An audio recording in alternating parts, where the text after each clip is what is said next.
दोस्तों अगर आपकी धान की फसल लगभग 40 से 50 दिन की हो चुकी है और इस टाइम पर भी आपकी धान की फसल में पीलापन है, पौधों का विकास कम हो रहा है और पौधों के अंदर कल्लों की संख्या भी कम है, तो आप बिल्कुल सही वीडियो पर आए हैं। आज की इस वीडियो में हम आपको बताने वाले हैं हमें अपनी धान की फसल में 40 से 50 दिन की हो जाने पर ऐसी कौन सी दवाइयों का इस्तेमाल करना चाहिए जिससे कि हमारी धान की फसल में पीलापन भी दूर हो और पौधों का विकास तेज़ी से हो और कल्लों की संख्या भी बढ़ाई जा सके, जो कि हमें ज़्यादा महंगा भी फार्मूला नहीं पड़ना चाहिए।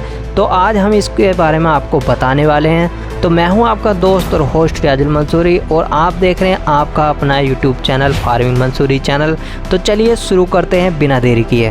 तो सबसे पहले बात करें हमारी धान की फसल के 40 से 50 दिन की हो जाने पर भी हमारी फसल में ग्रोथ अच्छी नहीं है और कल्लों की संख्या भी क्यों नहीं बढ़ पाई है और पौधों में पीलापन भी क्यों दिखाई दे रहा है, क्योंकि हमारे साथ की लगी हुई फसल भी इसी टाइम पर लगी है और उस फसल में बहुत ही अच्छा विकास है, कल्लों की संख्या भी ज़्यादा है। तो ऐसा क्यों है?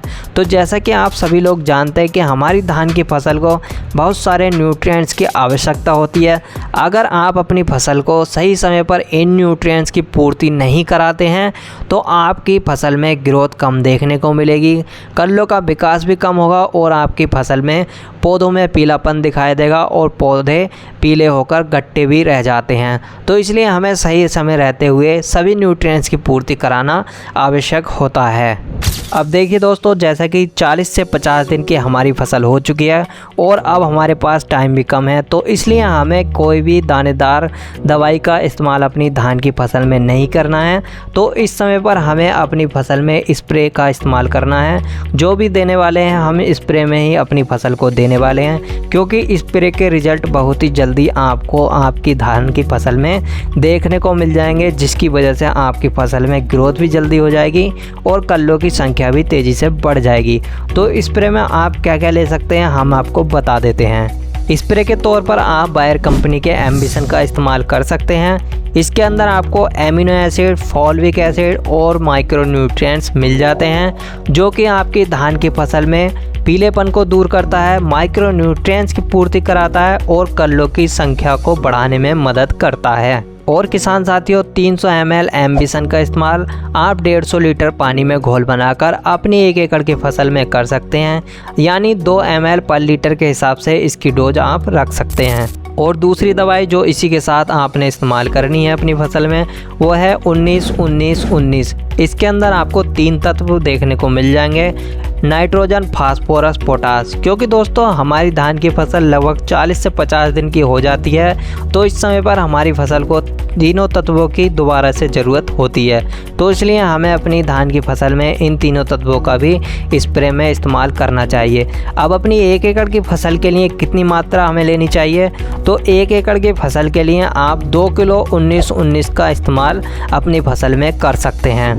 और इन दोनों के अलावा तीसरी दवाई के तौर पर आप 20% जो SP फॉर्म में बोरोन आती है उसका इस्तेमाल अपनी फसल में कर सकते हैं। अपनी 1 एकड़ की फसल के लिए बोरोन का इस्तेमाल आप 300 ग्राम कर सकते हैं और इन तीनों दवाइयों को घोल बनाकर अपनी फसल में छिड़काव कर दें।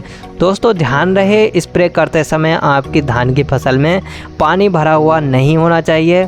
आपकी फसल में अगर पानी भरा हुआ हो तो उसको आप पहले निकाल दें और उसके निकालने के बाद अपनी फसल में इन तीनों दवाइयों का छिड़काव कर दें और उसके बाद आप अपनी फसल में पानी चला सकते हैं। तो किसान साथियों, इस स्प्रे करने के बाद आप देखेंगे आपकी धान की फसल में बहुत ही अच्छा तेज़ी से ग्रोथ होगा, कल्लों में संख्या बढ़ेगी, कल्लों का फुटाव तेज़ी से होगा और जो भी पीलापन या धब्बे आपकी फसल में होंगे वो भी आपकी धान की फसल में धब्बे या जो भी बीमारियां होंगी वो भी हटनी शुरू हो जाएंगी। और उसके बाद जब बाली निकल कर आएगी तो बाली में दाने भी भर कर आते हैं, बाली लंबी निकल कर आती है और वजनदार दाने निकल कर आते हैं। तो ये बहुत ही अच्छा फार्मूला है, इसका इस्तेमाल अपनी फसल में आप 40 से 50 दिन की हो जाने पर ज़रूर करें। अगर आपकी फसल में ग्रोथ भी अच्छी है तब भी आप इस दवाई का इस्तेमाल कर सकते हैं, आपको और भी अच्छे बेनिफिट्स इसके मिलने वाले हैं। तो यही था आज की वीडियो में। कैसी लगी आपको ये छोटी सी जानकारी अच्छी लगी हो तो वीडियो को लाइक कर लें और चैनल को भी सब्सक्राइब कर लें, क्योंकि हम इस चैनल पर खेती से संबंधित वीडियो लाते रहते हैं। तो मिलते हैं किसी और वीडियो में किसी और नए टॉपिक के साथ, तब तक के लिए जय हिंद दोस्तों।